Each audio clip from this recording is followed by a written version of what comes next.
Subscribe करें, like करें और बेल आइकन का बटन दबाएं जिससे आने वाला वीडियो आपको मिल सके। अब इतना बड़ा परिवार है, नाती पोते हैं, द्वारका की बगिया में खेल रहे थे और खेलते खेलते छोटे से बच्चों की नजर द्वारका की बगिया में कुआं है उस पर एक पड़ी, तो उसमें एक बड़ा भारी जानवर बैठा था और दौड़ते दौड़ते बच्चे भगवान के पास, महाराज हमारी बगिया में जानवर आ गया। भगवान गए, इतने बड़े जानवर को जैसे छुआ तो वो पुरुष बन गया। भैया तुम कौन? तो कहा निर्गुणा नरेंद्रोह इक्ष्वाकु तनया नृप। महाराज मैं इक्ष्वाकु कुल में जन्म लेने वाला राजा नृग हूं। इक्ष्वाकु तनया प्रभु दानस्वाख्यायमानेषु यदि ते गणरसायनयम्। वो आपने सुना होगा दानियों की लिस्ट में हमारा सबसे पहला नाम है, कानों तक कभी आवाज गई हो तो। भगवान ने कहा इतने वर्ष तक इस योनि में रहा लेकिन अभिमान नहीं गया इसका, तेरा दानियों की लिस्ट में सबसे बड़ा नाम हमारा है। भैया तुमने क्या दान किया? बोले महाराज हमने रोज गाय दान करते थे। अब कितनी गाय दान करते थे? तुम लिखा वेद व्यास जी ने, या अंतरिक्ष तारा गण भूमि मंडल रज गण तत्संख्यान परिपस्सा दानम करिष्यते। जितने अंतरिक्ष में तारे हैं और भूमि में रज के कण हैं उतनी गाय दान की। दूसरे महर्षि खड़े हुए, महाराज जितने भूमि में कण हैं और जितने अंतरिक्ष में तारागण हैं इतनी की तो वो गाय खड़ी कहाँ हुई थी? हम आपकी बात मान ली जाए, ऐसी एक ऐसी कथा भैया, खड़ी होने के लिए जगह भी तो बताइए। तो ग्रंथकार ने कहा राजा नृग की पढ़ाई करने के लिए वेद व्यास जी ने बढ़ा चढ़ा करके लिख दिया। कैसे बढ़ा चढ़ा कर? और लड़के की शादी हो तो साकोचार करते कि नहीं पंडित जी? हाँ। और साकोचार में कहते हैं यजमान तुमने खूब व्यवस्था की, खूब खिलाया पिलाया, खूब यहाँ लाइट की व्यवस्था थी, खूब जब भी चल रही हो लाइट ना भी हो तो भी कहे ना तो पड़ेगा। अब व्यवस्था बिल्कुल भी ना की हो फिर भी पंडित जी आपको पढ़ाई तो करेंगे।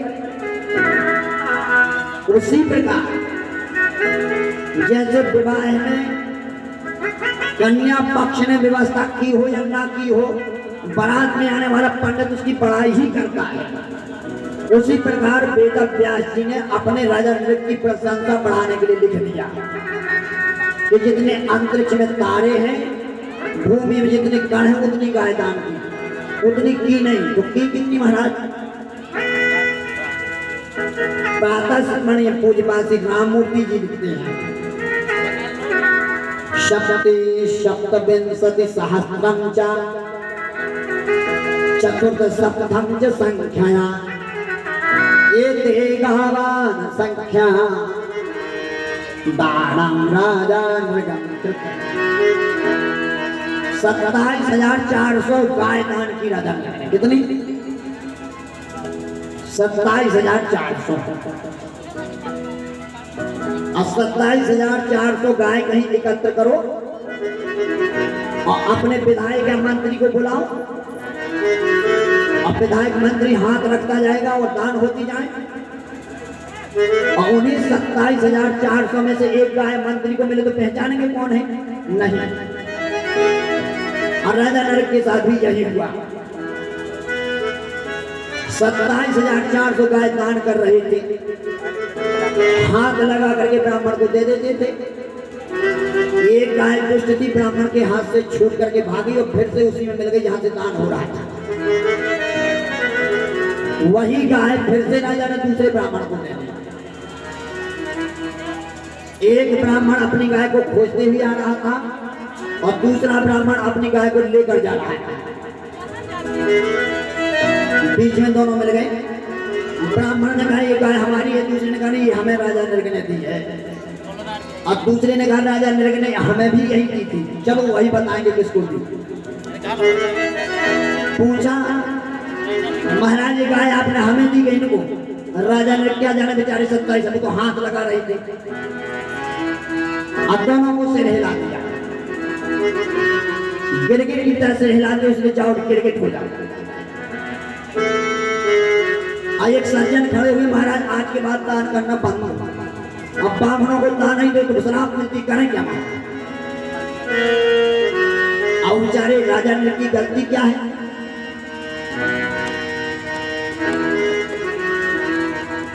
ब्राह्मणों ने सोचा कि राजा ने रोज गाय दान करते हैं, वो इनका इसका फल हम दे नहीं पा रहे हैं, हम में समर्थता है नहीं कि इसको फल दे दें, इसलिए हम ऐसा कर देते हैं कि भगवान इसको मिल जाए। और राजा नृग को भगवान के पास पहुंचाने के लिए ब्राह्मण श्राप देता है। इसलिए राजा नृग भगवान से कहते हैं कि जो ब्राह्मण मुख श्राप न मिलती, दर्शन न होते श्याम तेरे चरण के। जो ब्राह्मण मुख श्राप न मिलती, दर्शन न होते श्याम तेरे चरण के। दर्शन न होते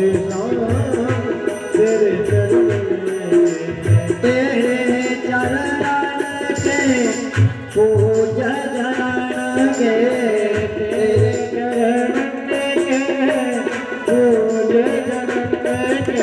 जो ब्राह्मण मुख श्राप न मिलती, जो ब्राह्मण मुख श्राप न मिलती, दर्शन न होते श्याम तेरे चरण के।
महाराज ब्राह्मणों ने बहुत अच्छा किया। ब्राह्मण जानते थे कि इतने दानी राजा को हम फल कुछ दे नहीं सकते, इसलिए भगवान के पास पहुंचाने के लिए श्राप देने जा। और दूसरा कारण क्या है, राजा नल को अभिमान आ गया था दान करते करते, इसलिए वेद व्यास जी लिखते हैं निर्गुणा नरेंद्र इक्ष्वाकु तनयानृप दानवाख्येषु महानेषु यदि ते कर्णरसप्रभम्। मैं इक्ष्वाकु तनय नृग हूँ जिसका दानियों की लिस्ट में सबसे बड़ा नाम है, ऊंचा नाम है, इसलिए इस अभिमान को तोड़ने के लिए भी भगवान ब्राह्मणों ने श्राप दिया।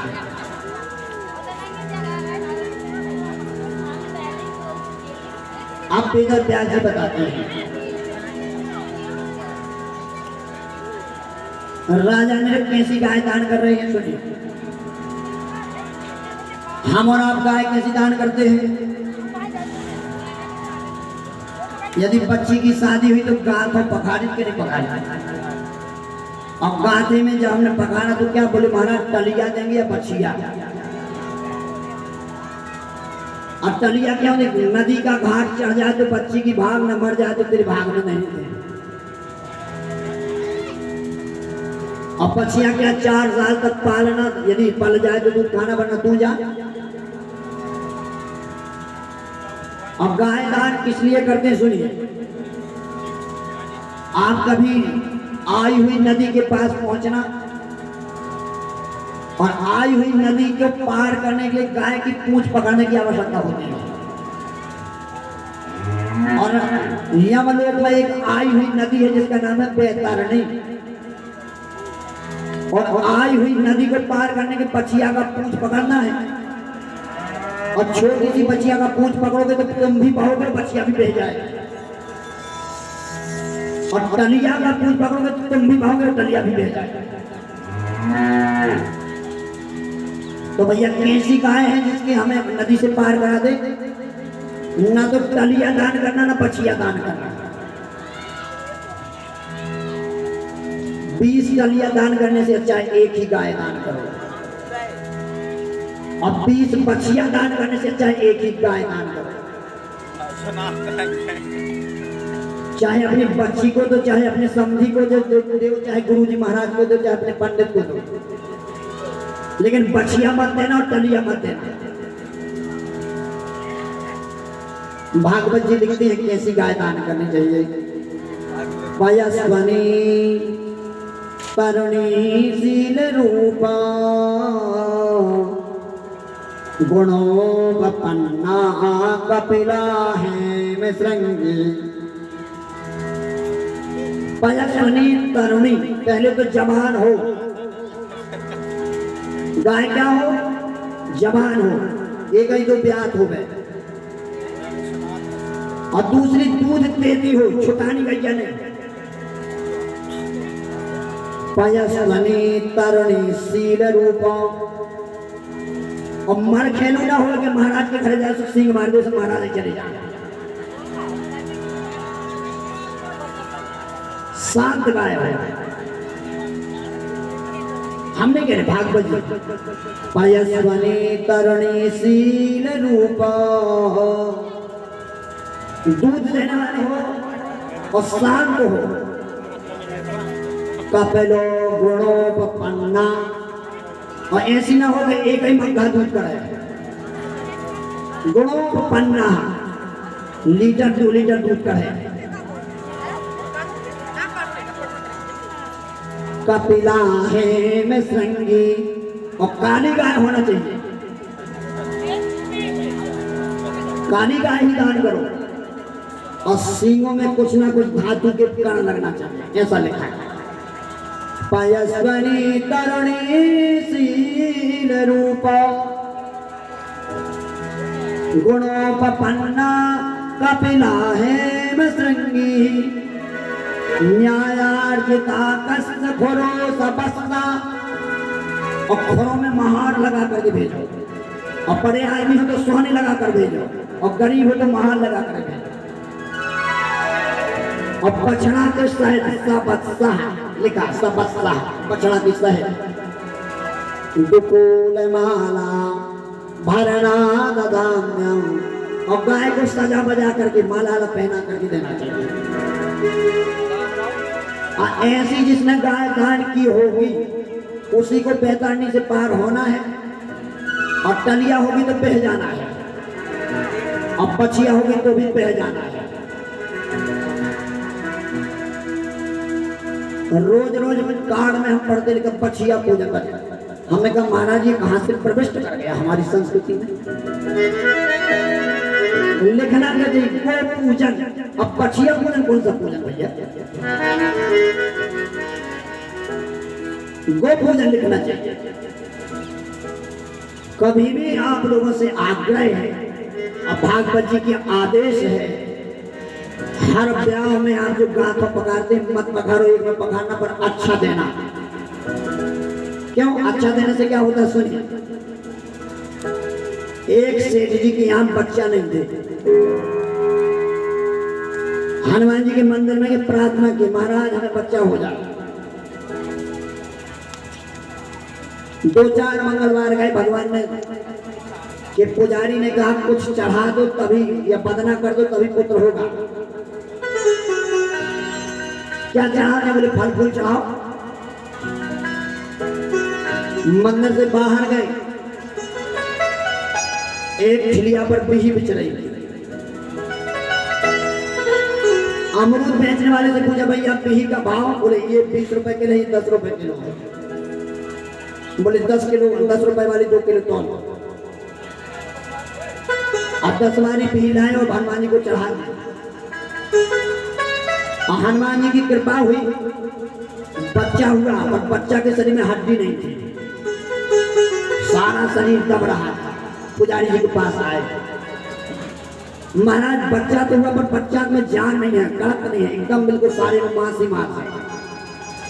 पुजारी जी ने कहा पिही कैसी? बोले पिलपिली। बोले बच्चा कैसा? पिलपिला है। जा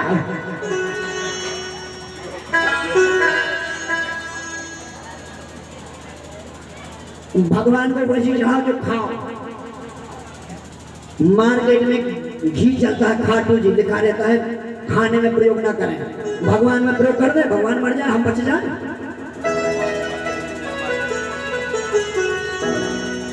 भगवान में भी जान है, परमात्मा है, हम वही चढ़ाएंगे जो हम खाते हैं।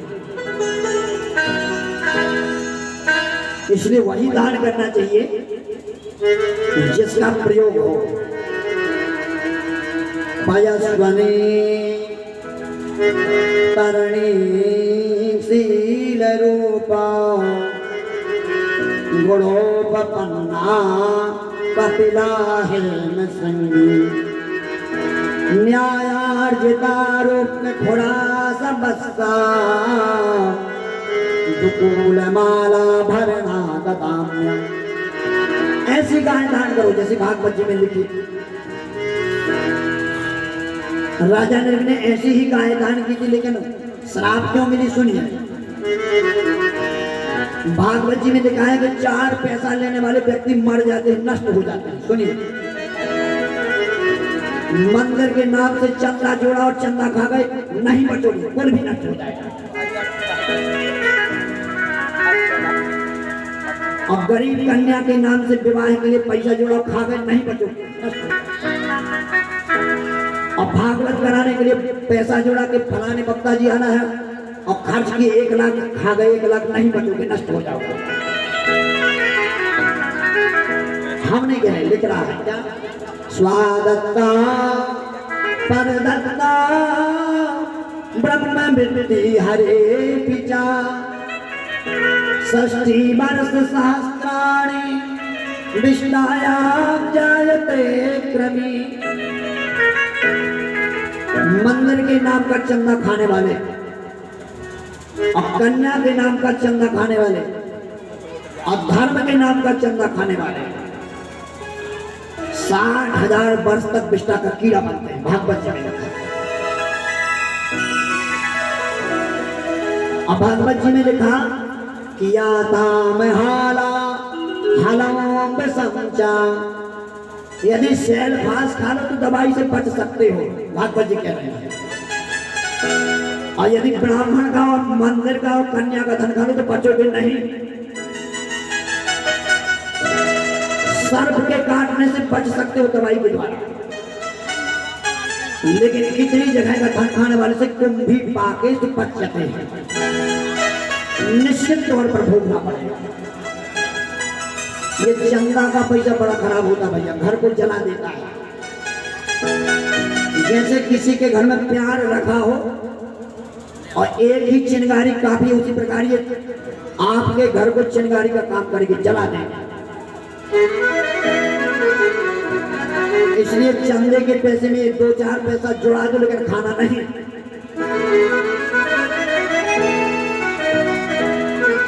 और लिखा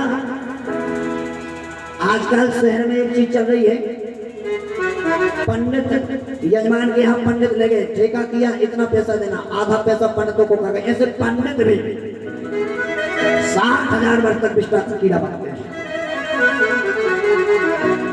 स्वादत्तां परदत्तां ब्रह्मवृत्ति हरे पिजा, 60 वर्ष सहस्राणि विष्णायां जायते क्रमे।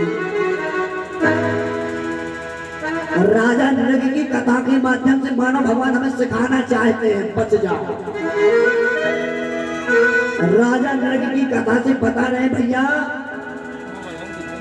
इतने धन से बचना, और नहीं बचे तो निश्चित तुम्हारा पतन हो जाएगा।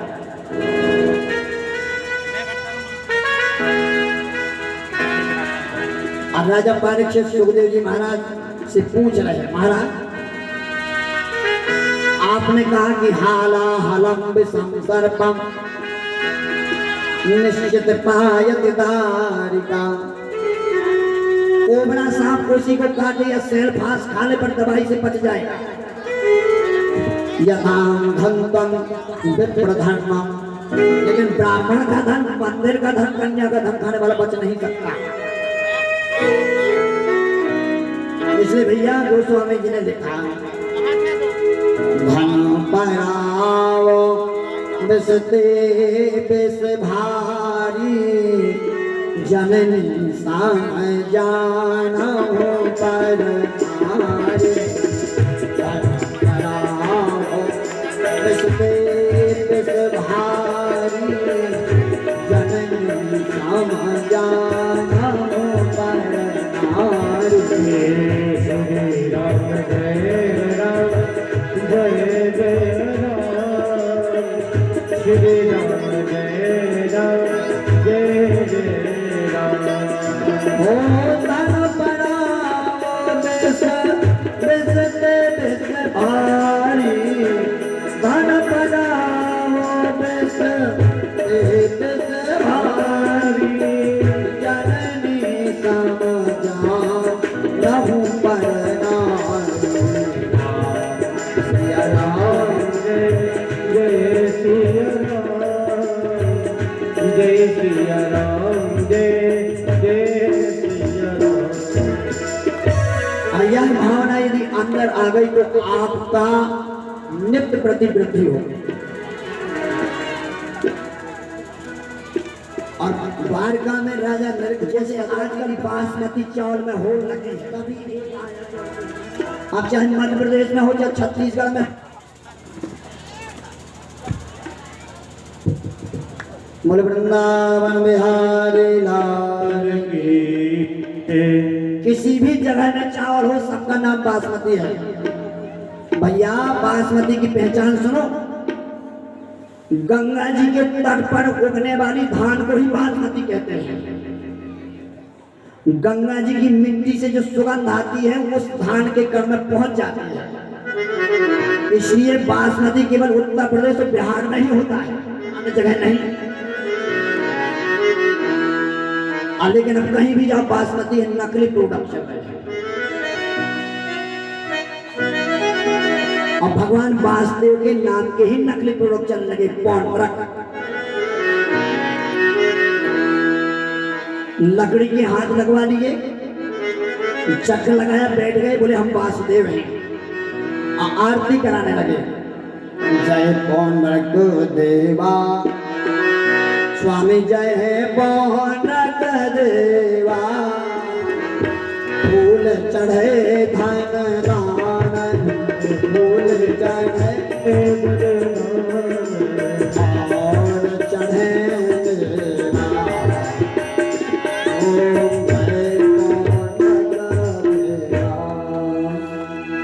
पौंड्रक आरती करावे। अब भगवान को पता लगा कि हम अभी पृथ्वी पर हैं, तब हमारे नाम का गलत इस्तेमाल होता, हम सहेंगे नहीं। हनुमान जी को समझाने के लिए भेजा, जाओ समझा दो। हनुमान जी ने समझाया, लेकिन जो मूर्ख होते हैं उन्हें कोई समझाए मानते कहाँ। भगवान के परम भक्त दर्शक श्री हनुमान जी महाराज ने समझाया, पर पौंड्रक ने कहा हम नहीं डरते तुम्हारे स्वामी से। भगवान को स्वयं आना पड़ा और पौंड्रक को मारा। अब पौंड्रक के मित्र है काशी राज, उनको भी मार दिया। अब पौंड्रक का सेनापति दुविध नाम का बानर, उसको भी मारा। बहुत दिनों से भगवान द्वारकाधीश हस्तिनापुर नहीं गए थे, इसलिए घूमने के लिए चल पड़े। भैया युधिष्ठिर से मिले। युधिष्ठिर ने कहा महाराज हम राजसूय यज्ञ करना चाहते हैं। तो भगवान ने कहा जरासंध के जिंदा रहते तुम राजसूय यज्ञ नहीं कर पाओगे, तो क्या करना? बोले मेरे जरासंध को मारो। मगध में अर्जुन, कृष्ण और भीम ब्राह्मण का बीज बना करके गए। मगध मतलब पटना, पटना का एक नाम प्रसून है, दूसरा नाम मगध है। पटना पर पहुंचे, ब्राह्मण के बीच में भोजन कर रहे थे। बार बार अर्जुन इस तरह का हाथ करे, जरासंध पहचान गया ये ब्राह्मण नहीं होता, क्षत्रिय है, तीर खींचने की आदत है। कौन हो तुम? अपने रूप में आए, हम कृष्ण हैं, ये अर्जुन है, ये भीम है। तीनों शत्रु घर में ही मिल गए, बड़ी भगवान की कृपा है। भगवान ने कहा किससे लड़ना चाहोगे तीनों में से? जरासंध ने कहा तुमने गैया चराई में क्या लड़ोगे, हटो। अर्जुन दुबला पतला है तो उससे लड़ने में मजा नहीं आएगा। भीम कुछ हमारे अनुरूप है, कुछ। भीम से युद्ध हुआ, 56 दंड तक युद्ध चला। भीम ने जरासंध को उखाड़ करके फाड़ करके फेंक दिया, और जैसे फाड़ के फेंका तो फिर जुड़ गए। भीम आश्चर्य जगत महाराज ये फाड़ने के बाद भी जुड़ता क्यों? बोले ये 2 टुकड़ों में इसका जन्म भी हुआ था, अपनी मां के गर्भ से 2 टुकड़ों में जन्म लिया था। मांस के लुथनों को बाहर फेंक दिया, माने के जाओ ये कोई काम का नहीं है। जरा नाम की राक्षसी ने खाने से पहले उन दोनों को टुकड़ा जोड़ दिया, संधि की, और जैसे जोड़ा तो जरासंध जाग गया, इसलिए नाम पड़ा जरासंधेन जरासंधा। जरा नाम की राक्षसी से जोड़े हुए बालक। भगवान ने कहा अब की बार उल्टी फेंकना ताकि जोड़े भी तो काम ना करे, उल्टा फेंको। भीम ने उल्टा फेंका तो जोड़ तो गया, लेकिन प्राण वायु संचरित नहीं हुई। 56,000 राजाओं को कैद से मुक्त कराया। जरासंध मर गए, इसलिए राजसूय यज्ञ हुआ। यज्ञ में पहले पूजा किसकी करें, इस पर बात चल रही थी। सभी लोगों ने भगवान कृष्ण के नाम पर प्रस्ताव रखा। कृष्ण के बुआ जी के पुत्र दमघोष के पुत्र शिशुपाल को ये बात अच्छी नहीं लगी। नहीं, गाय चलाने वाले मेरे स्वामी जरासंध को मारने वाले की पहले पूजा नहीं होगी। एक गाड़ी दी, 2 गाड़ी दी, भगवान ने कहा 100 गाड़ी तक तुम्हारे लिए माफ है। ये कथा सिखाती क्या है? सहना सीखो। सहने में कुछ बिगड़ता नहीं, और सहना नहीं सीखोगे तो समाज में नहीं चल पाओगे। दो बातें किसी की सहन शक्ति रखो। 100 इतने बड़े मुख्यमंत्री भी 100 गाली सह रहा है, कितनी बड़ी बात है। आज का चीफ प्राइम मिनिस्टर वहां उस समय के द्वारकाधीश, और नरेंद्र मोदी को कोई मामूली किसान गाली दे वो सह जाए, बहुत बड़ी बात है।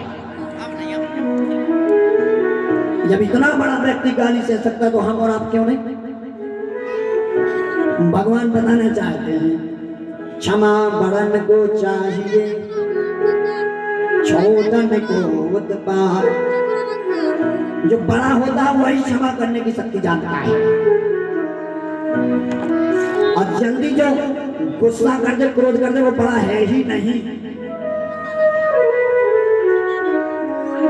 100 बार गलतियों को माफ किया, अधम अत्याचारी नहीं माना, इसलिए सुदर्शन चक्र चला दिया, शिशुपाल का वध कर दिया। बोलो वृंदावन बिहारी लाल की जय। हम घोष सुता पीड़ा दुष्ट कृष्णा गुण वर्त जाना। शिशुपाल के वध के बाद भगवान की फिर से अग्र पूजा हुई। संसार में 3 प्रकार के व्यक्ति होते हैं। कौन? मेरा मेरा मेरा भी मेरा और तेरा भी मेरा, और तीसरे प्रकार के तेरा तेरा है मेरा भी रहते। मेरा मेरा कौन है? मेरा मेरा है और तेरा तेरा है, ऐसे हम लोग हैं किसान भाई। और मेरा तो मेरा है, तेरा भी मेरा, ऐसे बेईमान नेता लोग। अब तेरा तेरा है, मेरा भी तू ले ले, ऐसे संत। मुझे अपना भी नहीं चाहिए, ले ले। और तीनों प्रकार के व्यक्तियों की सदगति कब है? कायेन वाचा मनसेन्द्रिये वा बुद्ध्यात्मना वा स्वभावा। भजन करने का तरीका बता रहे भगवान। भजन कैसे करो कह रहे हैं। एक माता जी से हमने कहा कि भजन किया करो, माता जी ने माला ले ली हमारी बेटा पर, और माला जपी, और जब जब से बोली कि अरे बेटा गाय को बांधा कि नहीं, फिर सीता रहा। अब वो टीवी बंद की कि नहीं, सीता रहा। और शास्त्र का नियम है कि जपने के बीच में बोलो ना, और जब तक माला में मन नहीं है तो जब चाहे कुछ भी चलता तो फल मिलने वाला है नहीं। माला जपते समय चाहे आग भी लग जाए हम नहीं बोलेंगे, जो भगवान करेंगे जो हो जाएगा, देखते हैं। अब रानियों ने भगवान द्वारकाधीश से कहा महाराज इतने बड़े परिवार में आनंद है, आप अपने कुछ बचपन की चर्चा सुनाओ। कहाँ पढ़ाई की आपने, कहाँ खेल कूद किया। भगवान अपनी रानियों को प्रसन्न करने के लिए ब्रज की लीलाओं को सुना दिए। अरे रुक्मणी जी एक हमारा मित्र था। मित्र कौन? कृष्णस्यासीत सखा कश्चित् ब्राह्मणो ब्रह्मवित्तमा।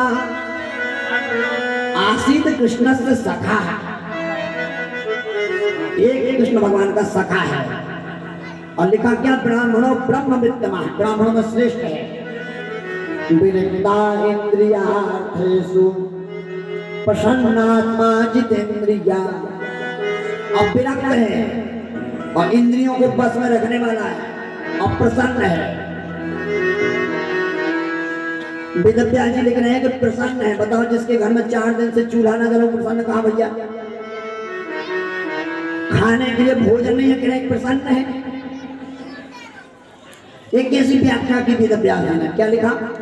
इंद्रिया विरक्ता विरक्ता इंद्रियार्थेषु प्रसन्नात्मा जितेंद्रिया। विरक्त है, इंद्रियों को बस में रखने वाला और हमेशा प्रसन्न है। अब आप लोगों से हम पूछें, जिसके घर में 5 दिन से खाने के लिए ना, वो प्रसन्न होगा क्या? अब वेद जी लिख रहे हैं, वेद व्यास जी के प्रसन्न आत्मा, दरिद्र नहीं कहा वेद व्यास जी ने, गरीब नहीं कहा वेद व्यास जी ने। सुदामा जी की परिभाषा क्या लिखी सुनिए। कृष्णस्यासीत् सखा कश्चित् ब्राह्मणो ब्रह्मविद्वान् इंद्रियार्थेषु विरक्ता सः प्रसन्नात्मा जितेन्द्रिया। आसीत् कृष्णस्य सखा एकः, भगवान का जो एक सखा है वो कहता है कुल ब्राह्मणों में श्रेष्ठ है, इंद्रियों को बस में रखने वाला है और प्रसन्न है। ये सुदामा जी की पहचान है। न तो गरीब कहा और न दरिद्र कहा। क्यों नहीं कहा दरिद्र? दरिद्र कौन है सुनिए। एक साधु महाराज को एक रुपया पड़ा मिला जमीन में। साधु महाराज ने कहा हम पैसा का क्या करेंगे? संसार के सबसे बड़े दरिद्र व्यक्ति को ही पैसा देंगे, ऐसा सोचा। और चले बड़े बड़े गरीब व्यक्तियों को देखा, पर उसको पैसा के पात्र वो नहीं मिले। खोजते खोजते रास्ता पर खड़े थे, एक राजा की सवारी आ रही थी। सेनापतियों ने मंत्रियों ने कहा महाराज जी दूर हो जाओ, राजा की सवारी आ रही है। बोले क्यों? बोले ये राजा दूसरे राज पर चढ़ाई करने के लिए जा रहे हैं। साधु महाराज ने कहा 1 रुपया देने वाला मिल गया। राजा को खड़ा के रुकिए, क्या बात है महाराज? बोले 1 रुपया हम आपको देना चाहते हैं। बोले क्यों? बोले 4 वर्ष से संसार में सबसे बड़ा दरिद्र खोज रहे थे, पहले आप ही मिले। हम आपको दरिद्र लग रहे हैं? हमारी वेशभूषा देखिए, हमारे पीछे सेना देखिए। बोले यदि तुम्हारे पास इतनी धन दौलत है तो दूसरे को मारने के लिए क्यों जा रहे हो? इतना सब होने के बाद भी अभी संतुष्ट नहीं, इसलिए तुम क्या हो, दरिद्र हो। और सुदामा जी दरिद्र नहीं है, इसलिए उन्होंने दरिद्र नहीं लिखा। सुदामा जी नित्य प्रति भगवान का भजन कर रहे हैं। सुदामा की पत्नी का नाम है सुशीला। और सुदामा जी के 4 पुत्र हैं। सुशीला रोज पति से कहते कुछ भिक्षा में मांग के ले आओ महाराज, ताकि भोजन हो जाए। और सुदामा जी नित्य भिक्षा के लिए जाते भी हैं, लेकिन भगवान की माया के कारण कुछ मिलता नहीं।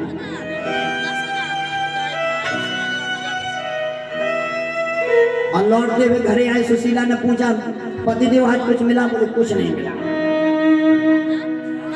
बच्चे भूख के मारे बेचैन हैं, माँ को पीड़ा, माँ आज कुछ खाने के लिए मिलेगा? सुशीला दौड़ती हुई पति के पास गई, स्वामी आज बच्चों से क्या कहूँ? सुदामा जी ने कहा कि कह दो आज एकादशी है, आज भोजन नहीं मिलेगा। सुशीला ने बहाना बना दिया।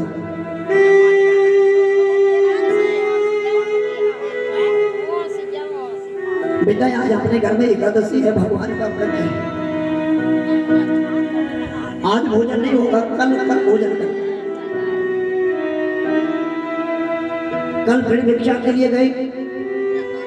और शास्त्र तो कहते हैं मांगन से मरना वाला जो परघन मांगन जाए, उससे पहले वो मरे जो नहीं कर जाए। अब मांगने के लिए गए तो लोग कहने इतना बड़ा हट्टा कट्टा शरीर है, काम क्यों नहीं करते, मांगते क्यों हो जाओ। फिर लौट के आ गए, स्वामी आज कुछ भिक्षा में मिला? बोले आज भी कुछ नहीं मिला। बच्चों ने कहा भैया भूख लगी है, कल से कुछ नहीं खाया। बोले बेटा आज भी एकादशी है।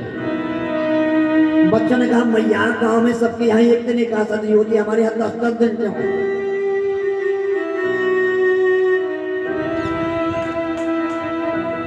बच्चों को सुदामा जी समझाने लगे, स्त्रियां विशेष करके सुने, पति के घर में खाने के लिए नहीं है, फिर भी सुशीला घर नहीं भागी, मायके नहीं गई, आप लोग चट चले जाते, हम ये गए। पति के यहाँ 4 दिन से चूल्हा नहीं जला, लेकिन सुशीला मायके यहाँ जाने के लिए नहीं सोच रही थी। गोस्वामी जी ने लिखा, धीरज धराम मित्र अरुणारी, धीरज धराम मित्र अरुणारी, धीरज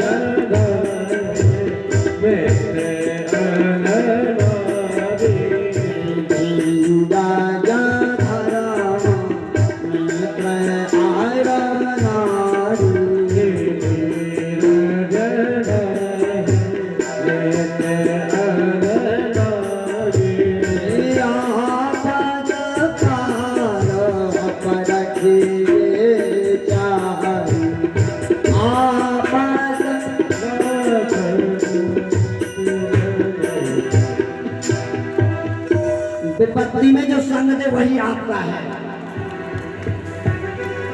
और रिश्तेदार आपके तब तक है जब तक आपके पास कुछ है। सुदामा जी के रिश्तेदार रहे होंगे कि नहीं, आप बताएं। सुदामा जी के रिश्तेदार रहे होंगे ना कि नहीं, लेकिन कोई रिश्तेदार सुदामा जी को हेल्प नहीं करता, सहायता नहीं करता। अपने घर में होता है तभी रिश्तेदार साथ देते हैं, और अपने घर में नहीं है तो कोई किसी का नहीं। अपने पास होता है तभी भाई बहन आते हैं, अपने पास नहीं तो भाई बहन बुलाना बंद कर देते हैं, जाओ।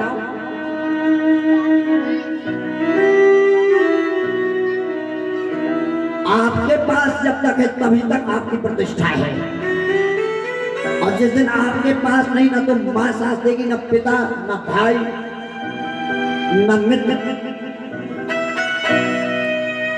सुदामा जी रो रहे हो, अपने बच्चों को समझा रहे, बेटा चिंता मत करो, आओ तुम्हें हम अपने मित्र की लीलाओं की चर्चा सुनाए। और जैसे अपने मित्र की चर्चा सुनाने वाले थे, सुशीला को गुस्सा आ गया, रुको महाराज, रोज रोज अपने मित्र की शास्त्र कहते क्या, मित्र बसे परदेश में बसे खजाने दाम, और जो विद्या पुस्तक बसे समय नया काम। आपके मित्र रहते हैं कहाँ, दिल्ली में, यहाँ कोई मारे बोले मित्र आएगा तो बताएंगे, तो और मारेगा लोग। और बाजार में सब्जी लेने के लिए चले गए, और सब्जी वाले ने पैसा मांगा, बोले घर में रखा है, तो चार्ट लगाएगा, जब पैसा नहीं लाए क्यों आए। अब परीक्षा देने के लिए परीक्षा हाल में पहुंच गए, अब प्रश्न पत्र आपके सामने आ गया, आप तो लिख देते। पहले की बूढ़ी माताएं कहती थी कि पैसा गंठ का, गांठी में बांधती थी ना, पैसा गंठ का और विद्या कंठ का ही काम आता है, पुस्तक काम नहीं आती। इतना पढ़ना चाहिए कि कंठ में जितना हो वही काम आएगा, पुस्तक काम नहीं आएगा। मित्र बसे परदेश में बसे खजाने दार, और जो विद्या पुस्तक बसे समय नया बेकाम। इसलिए महाराज आप अपने मित्र की चर्चा सुनाना बंद कर दो। कहाँ द्वारका, कहाँ सुदामापुरी। सुदामापुरी कहाँ है? गुजरात, पोरबंदर। गुजरात में पोरबंदर जाइए, वहां सुदामापुरी है। और द्वारका, इतनी दूर आपके मित्र क्या सहायता करेंगे, इसलिए बंद कर दो महाराज। और सुशीला इतना क्रोध होकर क्या बोलती है, भगवान की चर्चा ही तो सुना रहा है। नहीं सुनना। हमारे बच्चे 4 दिन से भूखे हैं, और यदि सुनाना है तो जाओ अपने मित्र, तुम्हारे मित्र बहुत पैसा वाले हैं, कुछ लेके आ जाओ। सुदामा जी ने कहा नहीं, उनकी समर्थता और मेरी समर्थता में बहुत फर्क है, मैं नहीं जाऊंगा। सुशीला ने बार बार कहा जाओ, तो सुदामा जी ने कहा जाते सकता था, लेकिन एक समस्या है। क्या? गुरुग्रहं देवालयं चैव राजाद्वार समीपसं मित्रान् गृहं यदा गच्छेत् नैव खालीं दृशां प्रतौ। गुरु जी के घर खाली हाथ नहीं जाना चाहिए। अब मंदिर में, और चलिए वोट मांगने आए थे क्या? हमने कई लोगों को देखा कि मंदिर के सामने गाड़ी खड़ी करी और हाथ जोड़े चल दिए। अब काहे को आए भैया? ना हाथ में जल है, ना फूल है, ना फल है, आए काहे के लिए? मंदिर में भी खाली हाथ नहीं जाना चाहिए, चाहे फूल भरी लेके जाओ। और अधिकारी राजा से मिलने के लिए खाली हाथ जाओगे तो नहीं सुनेंगे, कुछ लेते जाओ, टेबल के नीचे से दोगे तभी सुनेंगे। अब मित्र के घर में खाली हाथ मत जाओ। अब मित्र के घर में गए, वो बच्चे आए कि हमारे पिताजी के मित्र आए हैं, चाचा जी आए हैं, अब तुम कुछ नहीं लेके खाने के लिए, तो काहे के लिए? इसलिए सुशीला, मित्र के घर में जाऊं कैसे? उनके लिए मेरे पास कुछ उपहार नहीं है। सुशीला दौड़ते दौड़ते पड़ोसी में गई। अब पड़ोसन से कहा कि कुछ हमें उपहार दे दो ताकि हमारे पतिदेव अपने मित्र के यहाँ चले जाएं। अब ध्यान करिए, जब किसी के यहाँ कुछ नहीं होता तो पड़ोसी वही चीज देते हैं जो खराब हो जाए। अच्छी वस्तु कोई देता ही नहीं, और रिश्तेदार भी वही चीज देते हैं जो खराब हो जाए। जाओ हमारे काम की नहीं, तुम रहे। पड़ोसन के चावल सड़ गए थे, वही सड़े हुए चावल सुशीला जी को दे दे, जाओ ले जाओ। साड़ी के पल्लू को फाड़ा, अब फाड़ करके उसका सड़े हुए चावल को बांध करके अपने पति को दे दे। और सुदामा जी ने सड़े चावल की पोटली को अपने हाथ में दबाया, चलती है। और मन में भगवान का गान करते चले जा रहे हैं, सोचते हैं दूर नगरी बड़ी दूर नगरी,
जो हम देख सारे